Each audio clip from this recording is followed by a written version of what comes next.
Pada Sabtu 21 Oktober ditandai dengan dua kabar baik yang setidaknya setengahnya pembukaan penyeberangan Rafah dengan truk pertolongan pertama memasuki Gaza dan pembebasan dua sandera.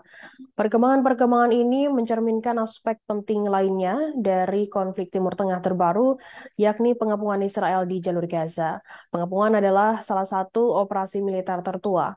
Penyerang memutus komunikasi dan perbekalan musuh dengan harapan bahwa perampasan penyakit dan demoralisasi akan mengakibatkan pasukan yang terkepung dan warga sipil yang diblokade bersama mereka berhenti melawan dan menyerah. Jika tidak menyerah secara langsung, pihak penyerang dapat berharap bahwa moral dan kemampuan bertarung pihak yang bertahan akan terkikis oleh pengepungan yang panjang sehingga mereka pada akhirnya akan menyerah pada serangan yang gigih. Di masa lalu, jika warga sipil tidak dibantai oleh pasukan penyerang, harapan terbaik mereka adalah menjadi tahanan sandera atau budak. Saat ini, perlakuan ekstrim seperti itu dianggap tidak dapat diterima, namun warga sipil selalu menderita bahkan jika mereka melarikan diri.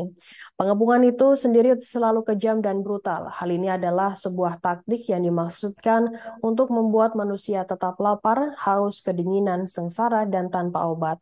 Selain itu, hal itu dimaksudkan agar manusia tidak bisa menjaga kebersihan tanpa air mengalir. Mereka yang berada di dalam blokade akan terserang penyakit kolera, disentri, dan banyak penyakit lainnya.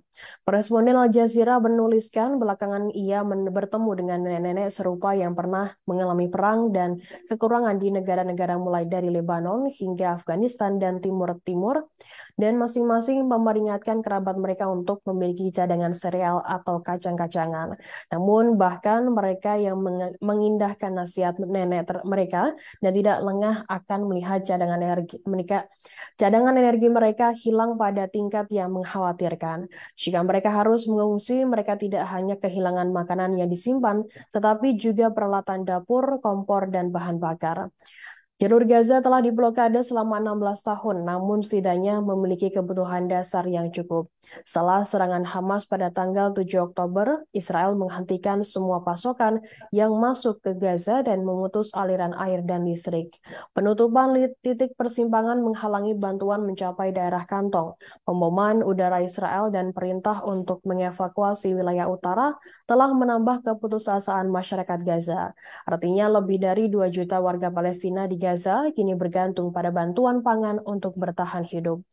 Salah satu pengepungan modern yang paling awal adalah blokade Berlin pada tahun 1948 hingga 1949. Namun peristiwa terparah terjadi pada tahun 1990-an di Bosnia dan Afghanistan. Meskipun pengepungan Kabul yang jauh dari perhatian dunia barat sebagian besar luput dari perhatian, pengepungan Sarajevo yang biadab dan brutal mendorong dunia untuk mengambil tindakan setidaknya dari sudut pandang bantuan. Jika dihitung dari kebutuhan paling mendasar berupa makanan dan air, setiap warga Gaza perlu mendapatkan bantuan sebanyak 2 kilogram per hari. Untuk 2 juta penduduk yang menghasilkan 4.000 ton per hari, sebuah truk bisa membutuhkan 20 ton. Perhitungan sederhana menunjukkan bahwa antrean truk yang memasok Gaza setiap harinya setidaknya sepanjang 4 kilometer atau sekitar 2,5 mil. Logistik pemberian bantuan sangat mengejutkan. Untuk menyalurkan bantuan, dunia luar perlu menggunakan pelabuhan khusus di mana rata-rata 2 kapal bisa berlabuh setiap hari. Beruntungnya Mesir memiliki pelabuhan semacam itu hanya 40 kilometer dari Rafah di kota Al-Aris di pesisir Sinai.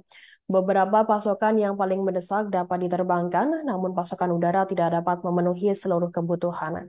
Bandara Gaza yang berada di bagian paling selatan jalur Gaza dihancurkan oleh Israel pada tahun 2001. Namun ada dua landasan udara Mesir yang cukup dekat, Al Gorah dan El Aris. Pesawat kargo dalam jumlah besar dapat mendarat di sana. Namun lagi-lagi tak bisa mengandalkan pesawat kargo ke sana. Download Tribun X sekarang, menghadirkan lokal menjadi Indonesia.